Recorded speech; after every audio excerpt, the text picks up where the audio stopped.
Welcome to 95 news. ప్రతిక్షణం ప్రజాక్షేమం కోసం బులెటిన్ల ముందుగా హెడ్లైన్స్ చూద్దాం.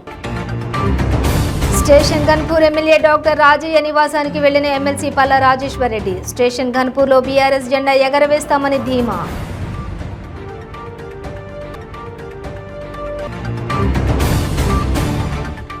అచ్చంపేట ప్రభుత్వ ఆసుపత్రిలో దారుణం. కడుపులో కాటను మరిచిన వైద్యులు, మహిళ మృతి.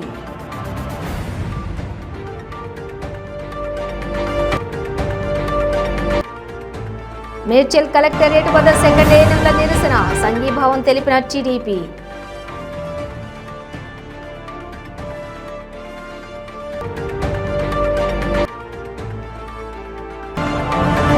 నవీన్పేటలో బీజేపీ బూత్ అధ్యక్షుల సమావేశం. పాల్గొన్న పండరీపూర్ ఎమ్మెల్యే సమాధాన్ మహాదేవ్ అవతాడే.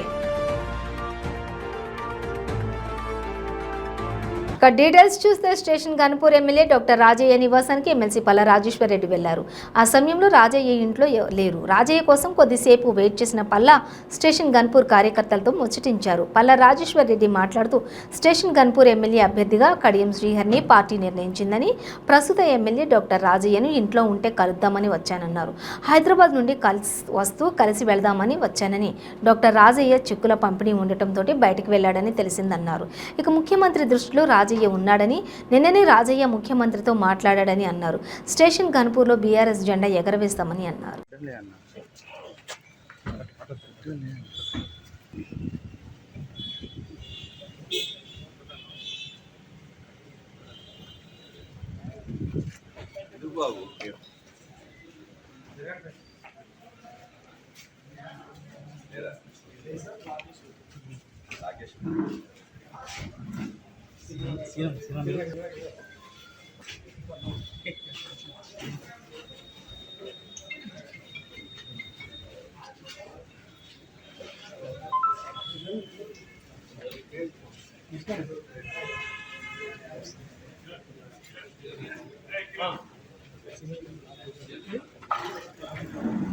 పార్టీ నిర్ణయించడం, ప్రస్తుత ఎమ్మెల్యే డాక్టర్ రాజయ్య గారిని ఇక్కడ ఉన్నారో ఇంట్లో ఉందో కలుద్దామని చెప్పేసి రావడం జరిగింది. నేను కూడా హైదరాబాద్ నుండి వస్తూ మిత్రులందరూ కూడా ఇక్కడ ఉంటే కలిసిపోదామని చెప్పేసి అనుకున్నాం. అలా వేరే చెక్కుల ఇష్యూ పని ముందు పెట్టుకున్నారట. నాకు కూడా పూర్తిగా అవగాహన లేకుండా నేను ఇక్కడికి వచ్చాను. ఖచ్చితంగా ముఖ్యమంత్రి గారి దృష్టిలో ఉన్న నిన్ననే రాజయ్య గారే మాట్లాడినరు. తను మొదటి నుండి తెలంగాణ ఉద్యమంలో ఉన్నాడు. తెలంగాణ ఉద్యమం కోసం 2012లో ఎమ్మెల్యే పదవికి కాంగ్రెస్ పార్టీకి రాజీనామా చేసి వచ్చి ఆయన 2012లో గెలిచిండ్రు. 2014లో మరలా అద్భుతమైన మెజార్టీతో గెలిచిండ్రు. 2018లో కూడా అద్భుతమైన మెజార్టీతో గెలిచిండ్రు. ప్రస్తుతం ఉన్న కొన్ని సర్వేలు కావచ్చు, మిగతా దాంట్లో విన్నబిలిటీ ఫ్యాక్టర్ పెట్టుకొని ఇవాళ కడియం శ్రీహరి గారికి సీట్ ఇవ్వాల్సిన అవసరం ఏర్పడ్డది. ఈ సందర్భంగా ఖచ్చితంగా ఇందులో బట్టి త్యాగం చేసిన రాజయ్య గారికి కూడా సముచిత రీతిలో గౌరవం కల్పిస్తారని చెప్పి ముఖ్యమంత్రి గారు కూడా చెప్పారు. కాబట్టి వారు కూడా నిన్న మాట్లాడుతూ బాధపడ్డారు. అదే సేమ్ టైంలో ఖచ్చితంగా కేసీఆర్ గారి మాటను జవదాటను బీఆర్ఎస్ పార్టీతో పాటే ఖచ్చితంగా ఉంటామని చెప్పేసి కూడా వారు చెప్పడం జరిగింది. వారికి భారత రాష్ట్ర సమితి రాష్ట్ర కమిటీ తరఫున నేను రాజన్న గారికి ధన్యవాదాలు తెలియజేస్తూ వారిని నాగర్ కర్నూలు జిల్లాలో దారుణం చోటు చేసుకుంది. అచ్చంపేట ప్రభుత్వ ఆసుపత్రిలో డెలివరీ కోసం వచ్చిన అచ్చంపేట మండలం దర్శన్గడ్డ తండాకు చెందిన రోజా అనే మహిళ ప్రభుత్వ ఆసుపత్రిలో చేరింది. ఈ నెల 15వ తేదీన డాక్టర్ కృష్ణ సిజేరియన్ ఆపరేషన్ చేశారు. బాబు జన్మించాడు. కుట్లు వేసే సమయంలో కడుపులో కాటన్ పెట్టి కుట్లు వేయడంతో ఆమెకు తీవ్ర రక్తస్రావం కావడంతో తిరిగి ఆసుపత్రికి తీసుకుని వచ్చారు. చికిత్స చేస్తున్న రక్తస్రావం ఎంతకు ఆగకపోవడంతో ఆమె పరిస్థితి విషమించింది. మెరుగైన చికిత్స కోసం హైదరాబాద్కు తరలిస్తుండగా మార్గమధ్యంలో మృతి చెందిందని కుటుంబ సభ్యులు ఆరోపిస్తున్నారు. ఆగ్రహం చెందిన రోజా కుటుంబ సభ్యులు, బంధువులు అచ్చంపేట పట్టణంలో డాక్టర్ కృష్ణ నిర్వహిస్తున్న ప్రైవేట్ ఆసుపత్రిపై దాడి చేసి అద్దాలను, ఫర్నిచర్ను ధ్వంసం చేశారు. మహిళ మృతికి కారణమైన డాక్టర్పై చర్యలు తీసుకోవాలని కుటుంబ సభ్యులు ఆసుపత్రి ముందు ఆందోళనకు దిగారు. బాధిత కుటుంబానికి న్యాయం చేయాలని అంబేద్కర్ కూడలిలో ఆందోళన చేపట్టారు. వారికి కాంగ్రెస్ పార్టీ నాయకులు మద్దతు తెలిపారు. పోలీసులు రంగప్రవేశం చేసి పరిస్థితిని చక్కదిద్దారు.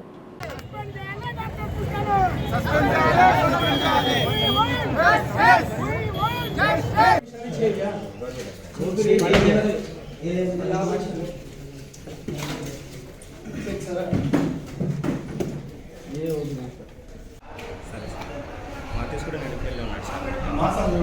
సో రోజా పేషెంట్కి ప్రెగ్నెన్సీ 3 మంత్స్ ఉన్నప్పుడే చెక్ చేయించాము గవర్నమెంట్ హాస్పిటల్లో. అయితే గవర్నమెంట్ హాస్పిటల్‌లో చెక్ చేసిన తర్వాత అక్కడ సార్ ఉన్నారు. అయితే నా దగ్గరనే డైలీ మంత్లీ చూయించుకోండి. థర్డ్ కనుపు కదా! మేము అక్కడనే చూస్తాము. ఇక్కడ కూడా చూస్తాము. మీరు ఎక్కడ ఉన్నా ఇక్కడ టెస్ట్ చేయించుకోండి. అక్కడ కూడా టెస్ట్ చేయించుకోండి అని చెప్పారు. సరేలే అని మంత్లీ టెస్ట్ 9 మంత్స్ వరకు కంప్లీట్ వచ్చేసింది. 9 మంత్స్ వరకు కంప్లీట్ వచ్చినప్పుడు థర్డ్ సెక్షన్ ఈమెకు థర్డ్ సర్జరీ. అయినా కూడా 9.0 ఉన్నప్పుడు ఆయన మంత్స్ టెస్ట్ చేసుకుంటూ వస్తుండు. 9 పాయింట్స్ ఉన్నప్పుడు లాస్ట్ మూమెంట్‌లో వచ్చి ఈమెకు బ్లడ్ ఎక్కియాలి. జస్ట్ 3 డేస్ ఉన్నప్పుడు బ్లడ్ ఎక్కియాలని చెప్పిండు. బ్లడ్ ఎక్కియాలి తక్కువ ఉంది. అది సర్జరీ కాదు ఇక్కడ. అది కూడా మళ్ళా పిల్లలు కాకుండా కూడా చేస్తాను నేనే అని అన్నాడు. సార్ మేము ప్రైవేట్‌లో ఎక్కడైనా గవర్నమెంట్‌లో రాసియండి అంటే, లేదు నేనే చేస్తాను. 2 ప్యాకెట్లు తీసుకురండి మీరు. 2 బాటిల్ తీసుకొస్తే నేను ఇక్కడనే చేస్తాను పర్వాలేదని. అదే ఏందో ఇక్కడనే సారే కదా! డాక్టరే కదా! కృష్ణ సారే కదా! అదే ఏందో ఐరన్ టాబ్లెట్ ఇవ్వచ్చు కదా! 7 మంత్స్‌ల. 8 మంత్స్‌ల కనీసం బుడ్లు ఎక్కియొచ్చు కదా! గవర్నమెంట్ హాస్పిటల్‌లో బుడ్లు ఎక్కిస్తారు కదా! బ్లడ్ వచ్చే బుడ్లు ఎక్కిస్తారు కదా! అది ఎక్కియొచ్చు కదా మరి. అయినా కూడా ఏది చేయకుండా లాస్ట్ 3 డేస్ ఉన్నప్పుడే నేను బ్లడ్ ప్యాకెట్ కావాలి అర్జెంట్‌గా అంటే ఎక్కడి నుంచి తెస్తారు పేషెంట్‌లు. ఆ! అది కూడా ఓన్లీ అది కూడా మేము ఎక్కడైనా తిప్పలు పడి చేసినాం. అది కూడా రాంగ్ ఏదో ఒకటి మా డెసిషన్ తీసుకొని ఏదో ఒకటి మేము చేసుకొని మా తిప్పలు మేము పడి నీకు 2 ప్యాకెట్లు ఇది బిల్ ఇచ్చేది. అది గవర్నమెంట్‌లో ఎక్కియొచ్చు కదా! అంతమంది గవర్నమెంట్ హాస్పిటల్ పెట్టింది కదా! డివిజన్‌లో. పెద్ద హాస్పిటల్ కదా! నీ హాస్పిటల్ పెద్దదా ఇక్కడ? నీ హాస్పిటల్ పెద్దదా? నువ్వు కృష్ణ డాక్టర్ కదా!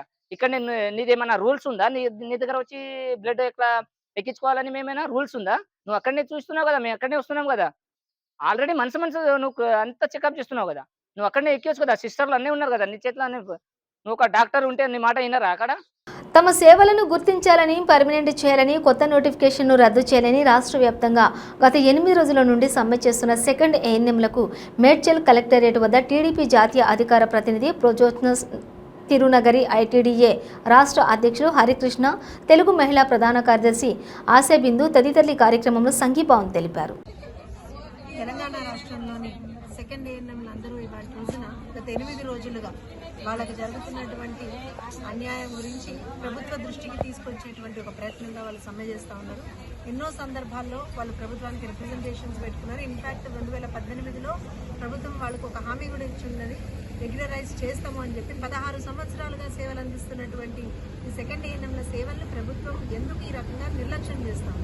ఎందుకనంటే ఇవాళ 8 రోజులుగా వాళ్ళు ప్రతి జిల్లా కలెక్టరేట్ ముందర కూడా కూర్చొని అయ్యా మాకు అన్యాయం చేస్తున్నారు, ఇప్పుడు అనవసరంగా మీరు ఒక నోటిఫికేషన్ తీసుకొచ్చిండ్రు, మాకు ఇవ్వాల్సినటువంటి జీతభత్యాలు మాకు ఇస్తలేరు, మమ్మల్ని రెగ్యులరైజ్ చేస్తలేరు, ఇమ్మీడియట్గా రెగ్యులరైజ్ చేయాలి, నోటిఫికేషన్ ఏదైతే ఇచ్చిండ్రో దాన్ని రద్దు చేయాలి అని చెప్పి కోరుతూ వాళ్ళు సమ్మె చేస్తున్నారు. వాళ్ళకి సమ్మెకి సంఘీభావంగా వాళ్ళ తెలుగుదేశం పార్టీ తరఫున ఇక్కడ మేడ్చల్ కలెక్టరేట్ దగ్గరికి రావడం జరిగింది. ఖచ్చితంగా వాళ్ళు చేసేటువంటి పోరాటంలో వాళ్ళకి సపోర్టుగా ఎప్పుడు తెలుగుదేశం పార్టీ ఉంటుంది. ఎందుకనంటే కోవిడ్ సమయం నుంచి చూస్తూ ఉన్నాము, అంతకుముందు 16 సంవత్సరాల నుంచి కూడా వాళ్ళు సేవలు చేస్తూ ఉన్నారు. ఇక్కడ ఉన్నటువంటి వాళ్ళందరూ కూడా ఇవాళ కొత్తగా వాళ్ళకు ఒక నోటిఫికేషన్ ఇచ్చి మీరు చదువుకోండి, మళ్ళీ పరీక్షలు రాయండి, ఇది కాదు కదా. వాళ్ళకి సంబంధించి ఏదైతే మీరు ఇచ్చినటువంటి హామీ ఉందో కేసీఆర్ గారు, ఏదైతే మేము వాళ్ళని రెగ్యులరైజ్ చేస్తామని ఒక హామీ ఇచ్చారో ఆ హామీని మీరు వాళ్ళ రోజున నెరవేర్చాల్సినటువంటి ఒక అవసరం ఉంది. అట్లానే కోవిడ్ సమయంలో వేరే వాళ్ళకి ఈక్వల్గా మెడికల్ ఫీల్డ్లో వేరే ఉన్నటువంటి వాళ్ళందరికీ కూడా వాళ్ళ తెలంగాణ రాష్ట్ర వ్యాప్తంగా నిర్వహిస్తున్న ఎమ్మెల్యే ప్రవాస్ యోజన కార్యక్రమంలో భాగంగా నవీపేట్లోని రఘుపతిరెడ్డి గార్డెన్స్ నందు నిర్వహించిన మండల స్థాయి శక్తి కేంద్ర ఇన్ఛార్జ్ బూత్ అధ్యక్షుల సమావేశంలో పుండరీపూర్ నియోజకవర్గం ఎమ్మెల్యే సమాధాన్ మహాదేవ్ అవుతాడే పాల్గొన్నారు. బీజేపీ కార్యకర్తలను ఉద్దేశించి ప్రసంగించడం జరిగింది.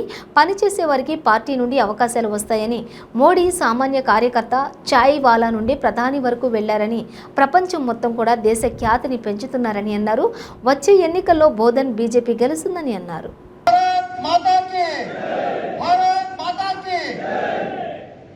ఈరోజు ఎమ్మెల్యే ప్రవాస్ యోజన కార్యక్రమంలో భాగంగా రాష్ట్రం మొత్తంలో 119 నియోజకవర్గాలకి ప్రతి నియోజకవర్గానికి ఒక ఎమ్మెల్యే గారిని రాష్ట్ర నాయకత్వం పంపించడం జరిగింది. అయితే ఈ యొక్క కార్యక్రమానికి ముఖ్య అతిథిగా విచ్చేసిన పండర్పూర్ ఎమ్మెల్యే గారు శ్రీ సామ్దాన్ అవుతాడే గారికి ఒక్కసారి అందరూ చప్పట్లతో స్వాగతం చెప్పాల్సిందిగా కోరుతున్నారు. అలాగే వేదిక పైన నా తోటి కార్యవర్గ సభ్యులు మోహన్ రెడ్డి గారికి, అడ్నూరు శ్రీని గారికి,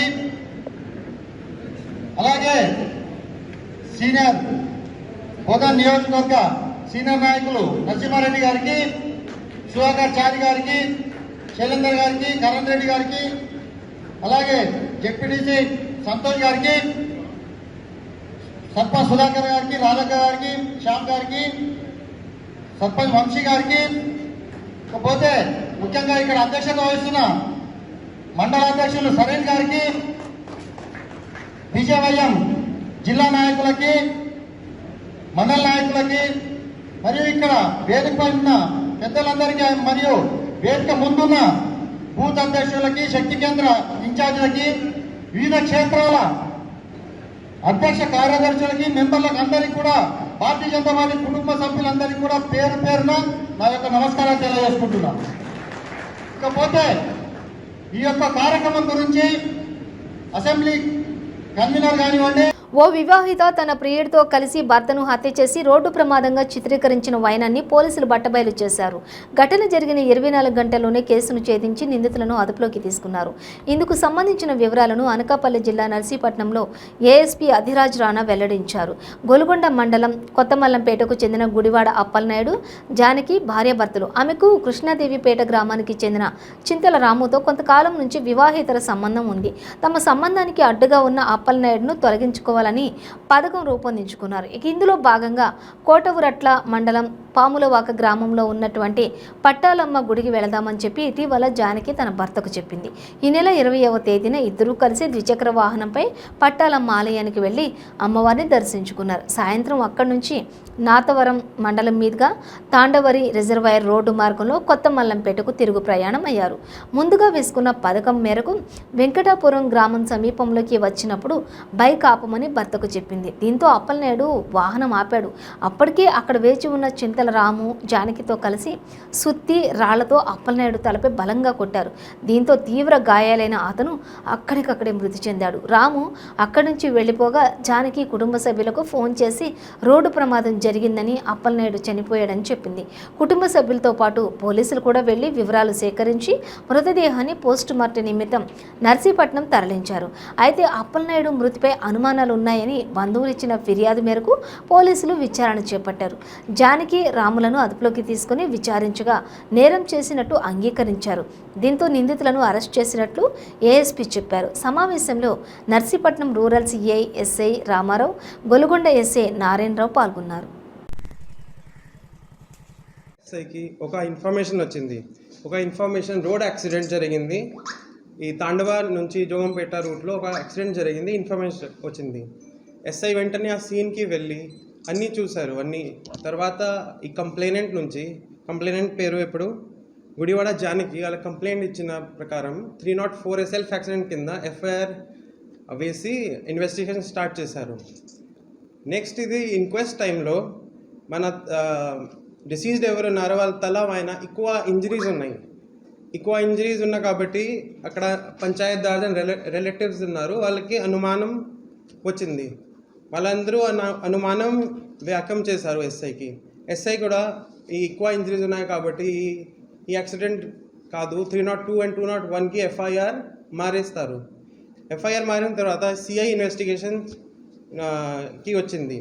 సిఐ బాగా ఇన్వెస్టిగేషన్ చేసి ఇది వారు డీటెయిల్స్ తెలిసింది. ఈ కొత్త మల్లంపేట గొలుగొండ మండలంలో గుడివాడ జానకి గుడివాడ అప్పలనాయుడుతో 2014లో పెళ్ళి అయింది.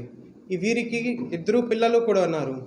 ఈ అమ్మాయి కేడీపేటలో ఒక షాప్లో పని చేసినప్పుడు ఒక పర్సన్ చింతల రాముకి పరిచయం అయింది. ఈ పరిచయం అయిన తర్వాత ఈ లీగల్ అఫేర్కి ప్రేమగా ఇల్లీగల్ కాంటాక్ట్కి మారి అయింది. తర్వాత ఈ ఫ్రీగా కలవడానికి అవ్వడం లేదు, ఏదైనా ప్రాబ్లం వస్తాయి. ఇద్దరు దీంట్లో Chintala Ramu and Gudivada Janaki OTS housing Nadu Nedu Jagjivan machine వంటి అంశాలను సంబంధించినటువంటి నియోజకవర్గ అధికారులతో సమీక్ష నిర్వహించడం జరిగిందని మదనపల్లె ఇన్ఛార్జ్ మంత్రి కాకాని గోవర్ధన్ రెడ్డి తెలిపారు. మదనపల్లె సబ్ కలెక్టర్ కార్యాలయంలో మదనపల్లె, పీలేరు, తంబళ్లపల్లి నియోజకవర్గాలకు సంబంధించి సమీక్ష నిర్వహించారు. ఈ కార్యక్రమంలో collector Girisha, joint collector Farmana Ahmed, ఎమ్మెల్యేలు నవాజ్ బాషా, చింతల రామచంద్రారెడ్డి, పెద్దిరెడ్డి, ద్వారకానాథ్ రెడ్డి, వివిధ శాఖల అధికారులు పాల్గొన్నారు. ఈ సందర్భంగా మంత్రి మాట్లాడుతూ 5 అంశాలపై సమీక్ష నిర్వహించడం జరిగిందని అన్నారు. పెండింగ్ లో ఉన్న అభివృద్ధి పనులను పరిష్కరించాలని ఆదేశాలు ఇవ్వడం జరిగిందని తెలిపారు.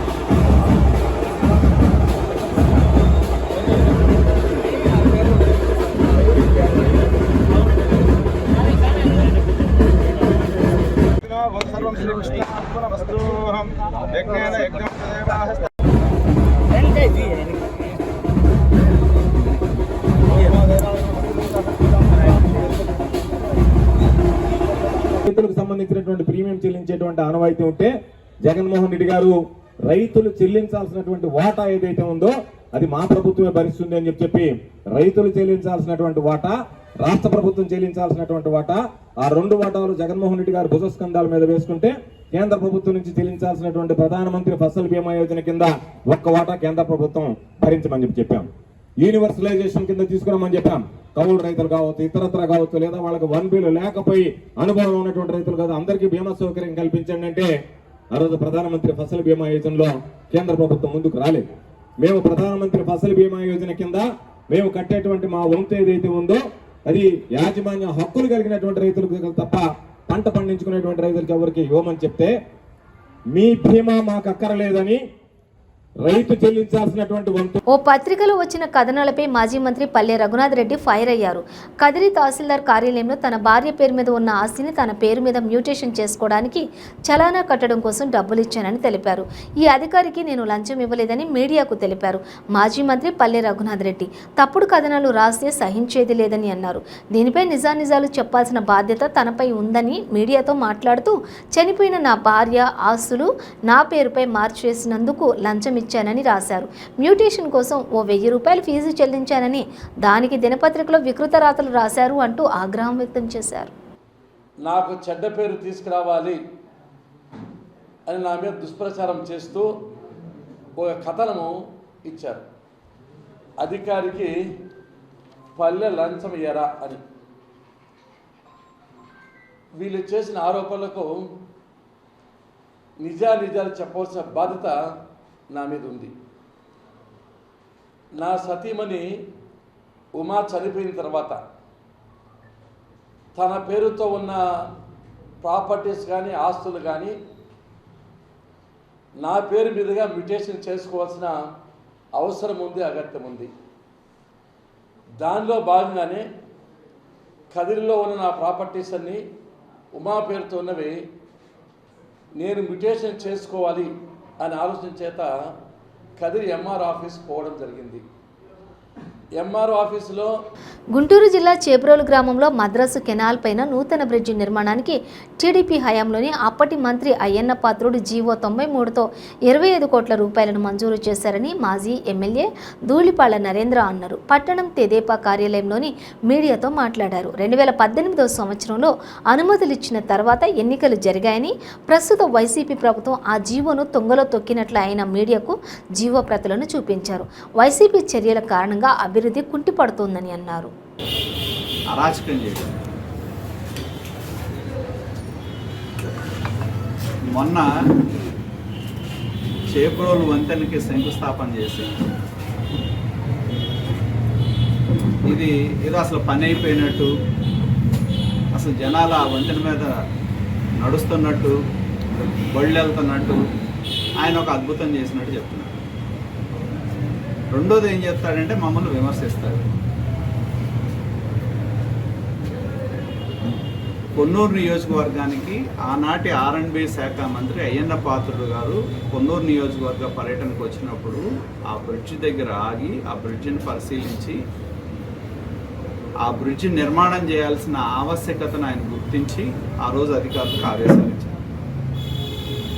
ఆదేశాలు ఇచ్చిన తర్వాత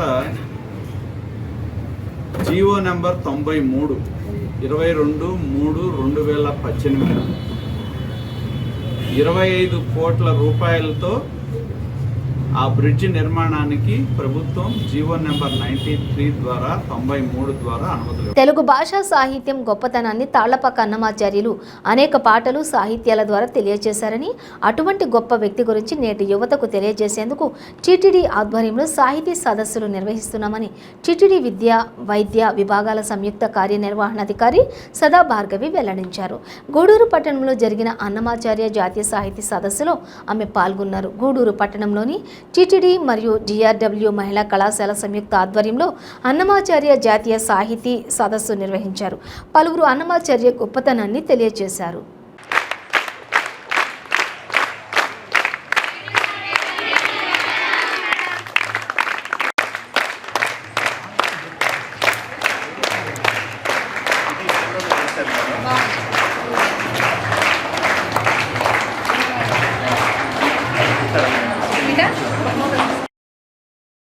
ఉమా కరుణాకర్ రెడ్డి గారు కావచ్చు, వారిద్దరూ కూడా సమ ఉజ్జులుగా ధర్మ ప్రచారం పైన ఎంత జరిపిన వ్యక్తులు ఎవరైనా ఉన్నారంటే ఒక ఇద్దరిని మనం ప్రప్రథంగా గుర్తు చేసుకోవాలి. దానికి ముందుగా ఆ బోర్డుకి చైర్పర్సన్ ఉంటారు. ఈ మధ్యనే వారు వచ్చారు. గతంలో ఉన్న వైవి సుబ్బారెడ్డి శ్రీ ఏవి ధర్మారెడ్డి గారికి ప్రత్యేక కృతజ్ఞతలు తెలియజేస్తున్నాను. శాసనసభ్యులు తిరుపతి దేవస్థానంలో మీరన్నట్టుగా దగ్గర ఇటువంటి కార్యక్రమాలకి కాలేజ్ యజమాన్యం సపోర్ట్ చేస్తూ అర్థ తాత్పర్యాలతో అందరి ముందు ఉంచబోతున్నాము. అదే కాకుండా ఈ సెమినార్ ఆలోచన రాగానే మొదటగా మాకు ఆలోచన వచ్చింది ఏంటంటే విద్యా సంస్థల్లోకి వెళ్ళాలి అని. విద్యా సంస్థలే ఎందుకు అనంటే ఇవాళ రేపు యువతలు ఉండేది ఎక్కడ? విద్యా సంస్థల్లో. అందులోనూ ఈ DBR కళాశాలనే ఎందుకు ఎంచుకున్నాం? ఈ సంస్థలో ఉన్న విద్యార్థినులు స్థాపించిన వ్యక్తులు వారి యొక్క అభిష్టం ఏంటి అంటే మొట్టమొదటిగా ఇందాక మేడం అన్నారు, it is service motive, it is uplifting of women, it is for the growth of. Bulletin ముగించే ముందు హెడ్లైన్స్ మరోసారి. Station Ghanpur MLA doctor Rajaiah నివాసానికి వెళ్లిన ఎమ్మెల్సీ పల్లా రాజేశ్వర్ రెడ్డి. స్టేషన్ ఘన్పూర్లో BRS జెండా ఎగరవేస్తామని ధీమా.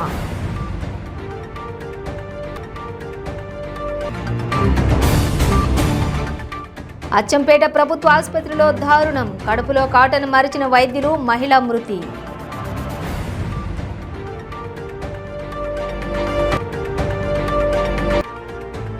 మేడ్చల్ కలెక్టరేట్ వద్ద సెకండ్ ఏఎన్ఎంల నిరసన. సంఘీభావం తెలిపిన టీడీపీ.